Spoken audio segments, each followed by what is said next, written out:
What's going on, everyone? So the Lakers are going to go into free agency and they're going to try to reshape, kind of remold this roster. Obviously, they're going to go look and try to trade for a star. That's kind of all the talk. Now, there have been reports that have kind of been a little mixed and all over the place. There've been reports, like there was a report a couple weeks ago, kind of touched on it, where the rebuilding, right? Like there's some within the Lakers organization that are like, we should kind of rebuild, we should kind of retool. I don't believe that that'll happen. I don't think the Lakers should. I don't know how you go from like, we're right there to like, hey, let's just tear the whole thing down, right? No, we're the Lakers. Contending for championships. Go get championships, right?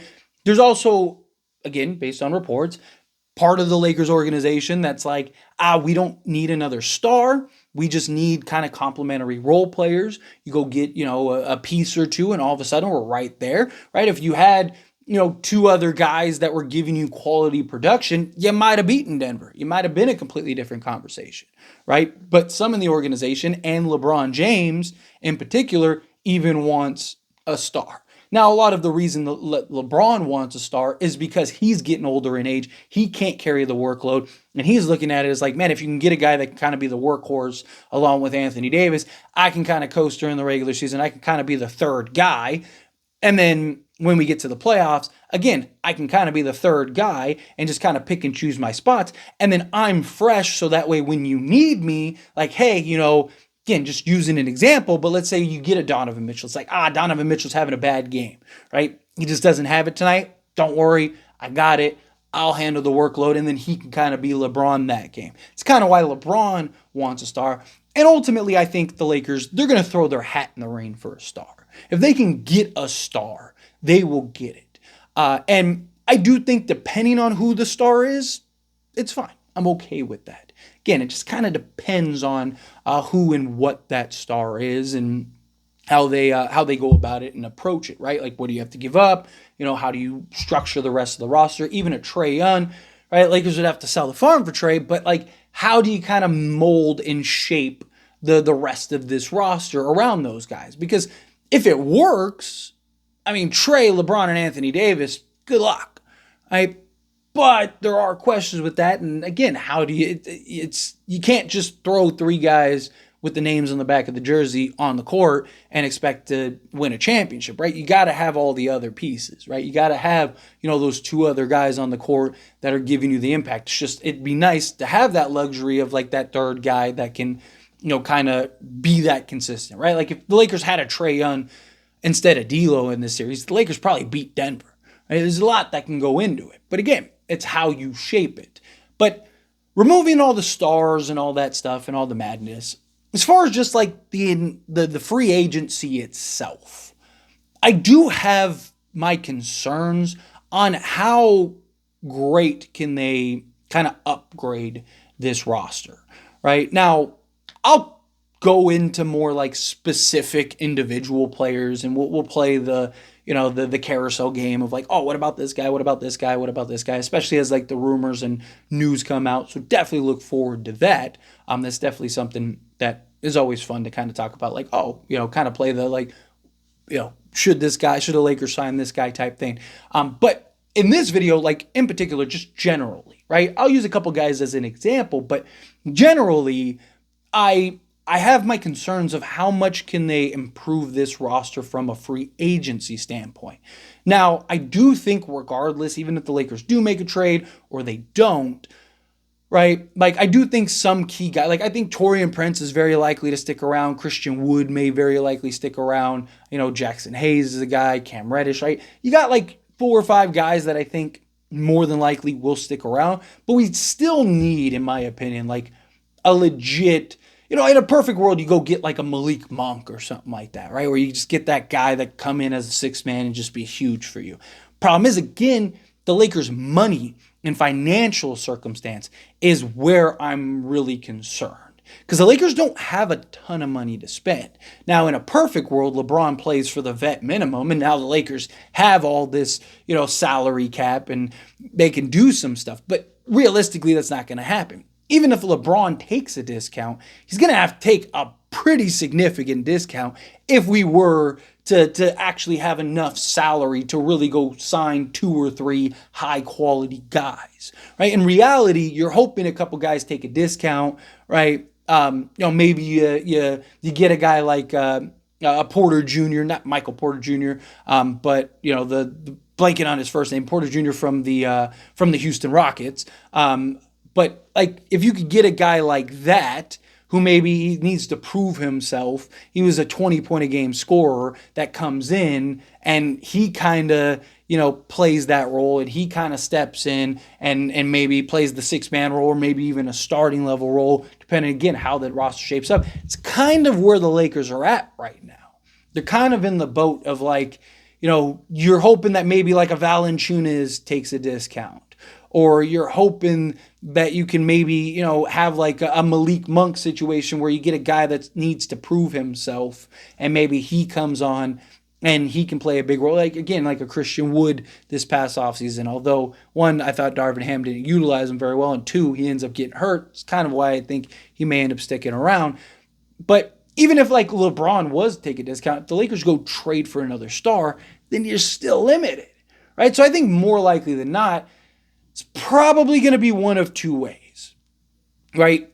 It's probably going to be either A, star, or B, trade for 2 or 3 high-quality rotation guys. Now, you can make an argument either way, and depending on what those rotation guys or who those rotation guys are, I don't necessarily hate that route. If I had to, throw out what do I think the Lakers do, they go for that star because it's the Lakers and that's just what they do. But Kevin Porter Jr. That's what it was. It just popped in my head. I know that's kind of random, but yeah, that's what it was. I'm sure people in the comments were like, already said it, but nonetheless, right? I digress. It just immediately popped in my head. But right, like you if the Lakers can go trade for star, they'll probably trade star. But the best case scenario, in my opinion, where you kind of get the best of both worlds, is like the Lakers trade for a star that is not like a Trae Young. Again, I have my reservations about Trae. If it happens, cool. I'll be pumped. I'll be excited. We'll talk about it. But it's more so the financial because so take a Donovan Mitchell, for example. You may be able to trade for Donovan Mitchell, right? Let's say you trade Rui Reeves, Jalen Hood-Schifino, and 3 firsts, right? Okay, well, the Lakers would have 5 seconds, plus, D'Lo if he opts into his contract, Jared Vanderbilt if you needed to trade him, Max Christie you could always work out a sign and trade, although I really like Max Christie and hope he sticks around for the long haul. But my point is, Lakers would still have options to maybe go get a key guy or two and maybe add into the trade. Or even better, like a Bulls trade, right? Like, can you work out some type of sign and trade with DeMar DeRozan, maybe get an Alex Caruso and an Andre Drummond, right? I think Andre Drummond's a free agent, so but you could just sign him for a vet minimum. But let's say you go get or like a Torrey Craig, something like that. Like, what if you go get Torrey Craig, Alex Caruso, and a DeMar DeRozan, where you kind of get that third star guy, but you also get that complimentary rotation, starting level role player, that high level guy, and then on top of that, you go get